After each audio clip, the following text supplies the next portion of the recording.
नमस्कार. आजच्या भागामध्ये आपण बघूया. इथे सायली, अर्जुन आणि चैतन्य तिघंजण घरी आलेले असतात. तेव्हा आता अश्विनच्या डोक्याला अस्मिता पट्टी करत असते. तेव्हा सायली म्हणते की अश्विन भाऊजी, तुमच्या डोक्याला काय झालं? तेव्हा इथे अश्विन म्हणत असतो, अगं वहिनी, मी पूर्णाजीसाठी गोळ्या आणायला जात होतो आणि तेवढ्यातच माझ्या डोक्याला दगड येऊन लागला. कुणी मारला मी काही बघितलं नाही, पण जाऊ दे, मला एवढं काही लागलेलं नाही आहे. तू आधी सांग, ऑफिसमध्ये काय घडलं? तेव्हा इथे चैतन्य म्हणत असतो की ऑफिसमध्ये काही लोक आले होते आणि त्यांनी तोडफोड सुरू केली, धमकी द्यायला सुरुवात केली. एका मुलीला फसवताना तुला लाज नाही का वाटली, असं सगळं बोललं जात होतं. तेव्हा चैतन्य म्हणतो की खरं काही माहिती नाही आहे ना, तर उलटसुलट आरोप करू नका, कळतंय ना? त्यानंतर इथे सायली येते आणि चांगलंच त्यांना उत्तर देऊन तिथून जायला सांगते. नंतर इथे बार काउन्सिल बसणार आहे, त्याचं नोटीससुद्धा अर्जुन चैतन्यला आलेलं असतं, हे सुद्धा सांगितलं जातं.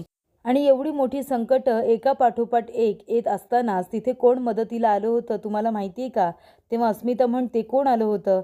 तेव्हा सायली म्हणते की रविराज सर आले होते ह्यांची आणि चैतन्य सरांची मदत करायला. तेव्हा इथे सायली म्हणत असते की रविराज सर म्हणालेत की ते शेवटपर्यंत अर्जुन सर आणि चैतन्य सरांची साथ देतील म्हणून. तर इकडे आता प्रिया म्हणत असते, म्हणजे बाबा, तुम्ही त्या चैतन्य आणि अर्जुनची साथ देणार आहात, पण कसं काय? तेव्हा रविराज काका म्हणत असतात, कारण त्या दोघांनी कुठलाही गुन्हा केलेला नाही आहे. त्या साक्षी शिखरेने त्या दोघांवरती जे काही आरोप केलेत ते सगळे खोटे आरोप आहेत आणि मला ते सगळं काही माहिती आहे. तेव्हा नागराज म्हणत असतो, अरे दादा, ते सगळं खरं असलं तरीसुद्धा त्या चैतन्य गडकरीने साक्षीला फसवण्याचा प्रयत्न केला होता, हे तर खरंच आहे ना? तिच्याबरोबर खोटं खोटं लग्नाचं नाटक केलं होतं त्याने. तेव्हा इथे रविराज काका म्हणत असतात की त्या मुलीने चैतन्याला फसवले, चैतन्याने नाही, त्या मुलीने त्याला आधी फसवण्याचा प्लॅन केला होता आणि सगळं काही प्लॅनिंगनुसारच होत होतं. मला सगळं काही अर्जुन आणि चैतन्याने सांगितलंय आणि त्यामुळे आता मी त्या दोघांची साथ कधीही सोडणार नाहीये. तेव्हा प्रिया म्हणते, बाबा नक्की काय झालं होतं? तेव्हा रविराज काका म्हणतात, तुला ते नाही कळलं तरी चालेल, मला कळायला हवं होतं ते सगळं काही मला कळलंय. तेव्हा इथे कल्पना म्हणत असते की रविराज भाऊजी तुमच्याबरोबर आहेत ना, मग आता एवढी काळजी करायचं काहीच कारण नाही आहे. तेव्हा पूर्णाजी म्हणत असते की रविराज नेहमी सत्याची बाजू घेतात आणि त्यांच्या बाजूनेच उभे राहतात. आता ते तुमच्या बाजूने आहेत ना, तुम्हाला कुणीही हरू शकत नाही आहे. तेव्हा इथे अस्मिता म्हणत असते, म्हणजे आता रविराज काकासुद्धा तुमच्या बाजूने आहे, म्हणजे आता हे प्रकरण इथेच मिटले असं आपल्याला पकडायला काही हरकत नाही आहे. तेव्हा इथे सायली म्हणत असते, कदाचित अजून हे प्रकरण मिटलेलं नाही आहे आणि ते मिटणारसुद्धा नाही आहे. अजून हे प्रकरण खूपच जास्त पुढे वाढत जाणार आहे. तेव्हा इथे अस्मिता म्हणते, म्हणजे? तेव्हा इथे चैतन्य म्हणत असतो की आमच्यावरती बार काउन्सिल बसवण्यात आलेली आहे आणि 2 दिवसानंतर आमची चौकशी होणार आहे. त्याच्यामध्ये आम्हाला पुरावे सादर करत आम्ही कसे निर्दोष आहोत हे सिद्ध करावं लागणार आहे, नाहीतर आमची वकिली धोक्यात येऊ शकते. तेव्हा इकडे आता प्रिया आणि नागराजला खूप आनंद झालेला असतो. रविराज काका म्हणत असतात की अर्जुनने काही केलेलं नाही आहे. नागराज बरोबर त्या साक्षीने अर्जुनला सुद्धा या प्रकरणामध्ये ओढून घेतलंय, त्यांच्यावरती बार काउन्सिल बसवण्यात आली आहे. तेव्हा इथे प्रिया म्हणते, पण बाबा, आता बार काउन्सिलमध्ये हे जर सिद्ध झालं की अर्जुन आणि इथे चैतन्य दोघे चुकीचे आहेत, तर मग काय होईल? त्यांची वकिलीसुद्धा रद्द होऊ शकते ना? तेव्हा इथे रविराज काका म्हणतात की तसंही होऊ शकतं. काही लोक अर्जुनच्या विरोधात आहेत, तर काही लोक त्या दोघांच्या बाजूने आहेत. ते दोघं जण असं करूच शकत नाही असा विश्वास त्यांना आहे. शेवटच्या श्वासापर्यंत मी त्या दोघांची साथ देईन, असं रविराज काका म्हणतात. नागराज म्हणत असतो, याला कशाला साथ द्यायची आहे? अरे 2 दिवसापूर्वीच तुला कळलं ना तुझी प्रतिमा बायको गेली आहे म्हणून? 20 वर्षे तिची वाट बघत होतास ना, मग रडत बस ना तिच्या दुःखात. कशाला तुला मदत करायची जाऊन त्यांना? जर याने मदत केली ना, तर पुन्हा ते वात्सल्य आश्रम मर्डर केस बाहेर येणार, हे सगळं कोणी केलंय याचा तपास सुरू होणार आणि पुन्हा आपण या सगळ्यामध्ये अडकणार, असं नागराज म्हणत असतो. तेव्हा प्रिया म्हणत असते की अर्जुन आणि सायलीच्या कॉन्ट्रॅक्ट मॅरेजची आपल्याला फाईल मिळाली ना, की सगळं काही प्रकरण इथेच थांबेल. तर इकडे आता सायली म्हणत असते की आपल्याला आता हरून जमणार नाही आहे, आपल्याला आनंदाने एकत्र राहावं लागेल. कारण का, ती साक्षी शिकरेसारखी माणसं आपल्या घराला कधीच तोडू शकत नाही आणि तिच्यामुळे आपण का दुःखी राहायचं? तेव्हा सायली म्हणत असते, माझे मधुभाऊ नेहमी म्हणतात, एका ग्लासमध्ये जर 2 घोट जरी पाणी असेल ना, तरीसुद्धा म्हणायचं की त्या ग्लासमध्ये पाणी आहे, तो रिकामा आहे, असं म्हणायचं नाही. तशीच आपण आपली आशासुद्धा सोडायची नाही आहे. तेव्हा अस्मिता म्हणते, बरंच बास झाली आता तुझी फिलॉसॉफी. पूर्णाजी जेवलेली नाही आहे, तिला जेवण वाढायचं नाही आहे का? भूक लागली सगळ्यांना. तेव्हा अश्विन म्हणतो, पूर्णाजी, मी तुझी औषधं सगळी आता ऑनलाईन मागवतोय.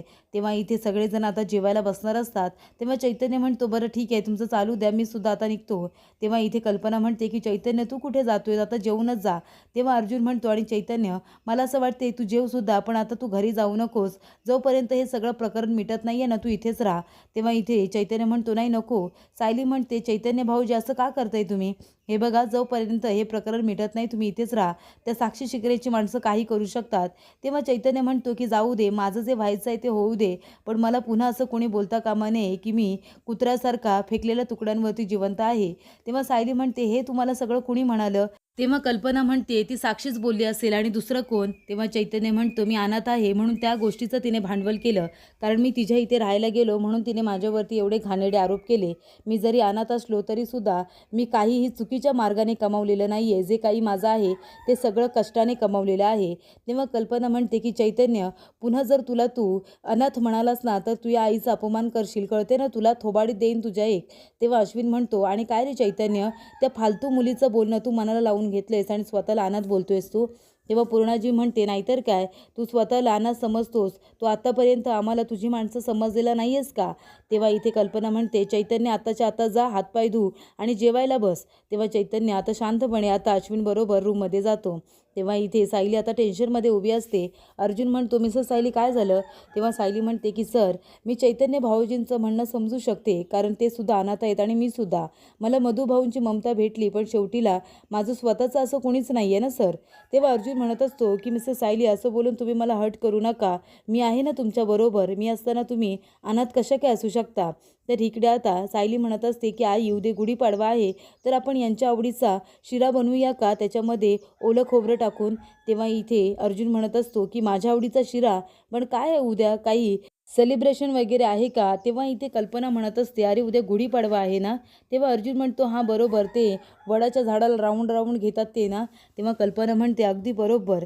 तेव्हा इथे उद्या सगळ्या बायका उपवास करतात. सावित्रीने कसा सत्यवानाचा जीव वाचवला होता त्या पद्धतीने सगळ्या बायका उपवास करतात आणि 7 जन्म हाच नवरा मिळू दे म्हणून प्रार्थना करतात. तेव्हा इथे अर्जुन म्हणत असतो की मम्मा या उपवासाला काय काय करायचं असतं जरा सांगतेस का? तेव्हा कल्पना म्हणते तू का विचारतोयस मला? तेव्हा अर्जुन म्हणतो नाही तू म्हणतेस ना मला काही माहिती नसतं म्हणून. तेव्हा इथे आता कल्पना सांगत असते की निर्जला व्रत ठेवायचा असतो, म्हणजे काही न खाता पिता उपवास करायचा असतो आणि नंतरला मग वडाच्या झाडाची पूजा करायची असते. तेव्हा आता सगळं अर्जुनने विचारून घेतलेलं असतं. सायलीसुद्धा आता मनापासून ह्यावर्षी गुढीपाडव्याची पूजा करत असते. मागच्या वेळेला मनाविरुद्ध तिने पूजा केलेली असते.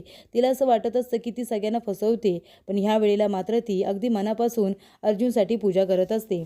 तेव्हा इथे सायली आता छान तयार होऊन आलेली असते. ती म्हणते सर कॉफी. तेव्हा अर्जुन मागे वळून सायलीकडे बघतो आणि तो बघतच राहतो, कारण सायली खूप सुंदर अशी तयार झालेली असते. तेव्हा अर्जुन म्हणतो की मिसेस सायली ही तीच साडी आहे ना जी तुम्ही आपल्या लग्नामध्ये घातली होती? तेव्हा सायली म्हणते सर साडी घालत नाही, साडी नेसतात. हो ही तीच साडी आहे जी मी आपल्या लग्नामध्ये घातली होती.